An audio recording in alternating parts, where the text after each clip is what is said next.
Hello all. I wanted to talk today about something really serious. And there's sort of no fix to this, though I think there is. What I'm talking about is the hopelessness of what's going to happen after we run out of fossil fuels, if we're still around. And how big a problem it really is. As of right now, here in the U.S., renewable energy contributes to 3% of the total electricity on the grid here in the U.S.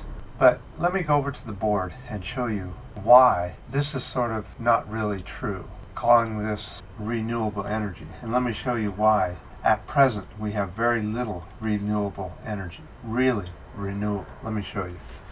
So what all this muck means is a hypothetical. It's just a phony number. But all I'm going to show you at the end is the comparison of the two numbers. That's what all this means. Let's start out with how much energy did it take to produce this solar panel? And how much energy will come out of it? And will the two equal each other, or will one be more than the other? So let's break it down here.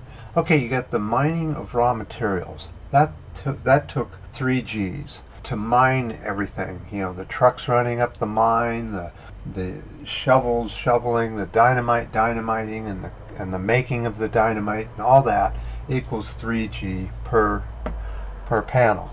Now, manufacturing along the way, that means manufacturing all the raw material that went into this took 10 Gs. All right, transportation, total transportation, except for the mining where the trucks come up. But the transport of all the materials and getting it to the factories and all took 0.10 Gs because it was fossil fuel.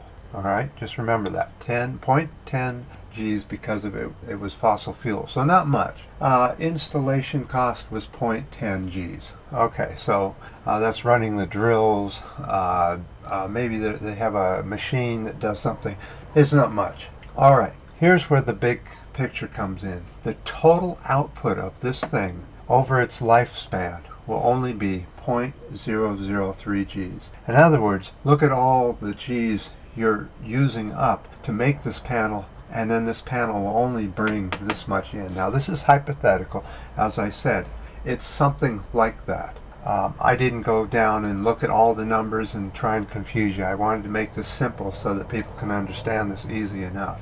But this number is a lot smaller than it takes to make the panel. So that's why I say solar panels are a negative, because they actually use up more fossil fuel and more energy than they would if you just used the fossil fuel in the first place with a very efficient generating system. You might say, well, what about wind power? Wind power is exactly in the same boat.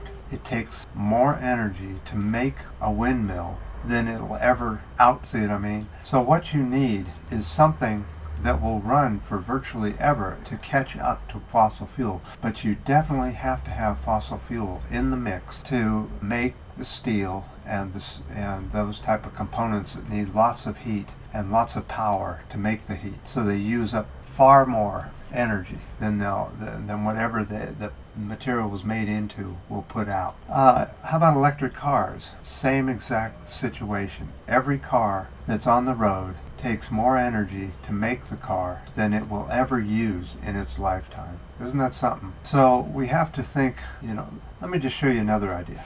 So we've seen this diagrams before. I've put them out there. These are an idea of my own, is how to make electricity that will take a lot of energy to make this system. It will take lots and lots of energy, fossil fuels, to build this kind of an infrastructure. Once this infrastructure is built, it has to be built to last for thousands of years. So the generators are going to have to be really well made, really efficient, have high output with very low volume. Same with the battery system. They're going to have to be very high quality batteries that last for generations and don't dwindle out over time. And the pump to pump the reservoir up into filling the reservoirs has to be a very high powered, very good quality, must last for years. And if all these components, the buildings, the tanks, the water, the pipes and all that, if all this was to last 2,000 or 3,000 years, you could probably get to the next stage to where, we would easily have enough of this stuff already remade just from using this type of system to then run bulldozers and mining equipment, that sort of thing. But it all has to be very well made. But this system, how it works, for those that don't know what this is, these tanks are in buildings in a city, and the way it is that the top part of the building is just nothing but tanks with false windows. You don't even know they're in there. And during one time, this volume will drain down through these generators and go into a large reservoir. At another time, another one will drain down while this one is being filled up using the battery power. Basically a continuous use machine, and I know that that this is impossible. So it all has to be connected to other buildings like this so that there is enough power, so that some of the power is used to bring up the water, and some of the power that's generated is also used to run the homes and lights and everything we need electricity for, which would have to be very, very efficient, much more efficient than now. Your whole house may only run on 3 watts of power, that kind of efficiency. So the biggest lesson here is that we are using so much power right now compared to what we will be able to use in the not too distant future. As more and more precious resources dwindle away and get made into stuff that gets thrown into a junkyard, it doesn't make sense either. It's going to be harder and take more energy to get to those new copper stores, steel, that type of thing, and you still have to transport it and get enough heat to melt it. And at this point, there isn't any electricity that's going to melt steel in the quantities that you want, that you'll need it to continue on with life. So as I was saying, we're in a real bind.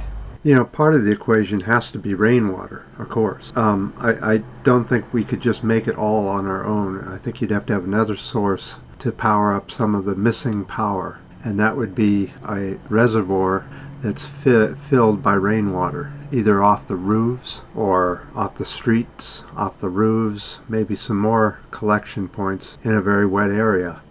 Would be, of course, the ideal place for a system like this. And as hard as I can think, I put a lot of energy into thinking about stuff like this. And really, there's that problem where you use more power making power than you do get out of power. It's a hard thing to crack, and that's why we need to move from a 0 type society into a 1 type society, where energy, where we are starting to fix and understand the energy problem and how to solve it. But right now, we're just burning through it as if it's just endless, and I don't understand it. When we run out of this stuff, there's no easy fix. So I appreciate all the comments and your ups and your downs from the last videos here in hot California. Until next time,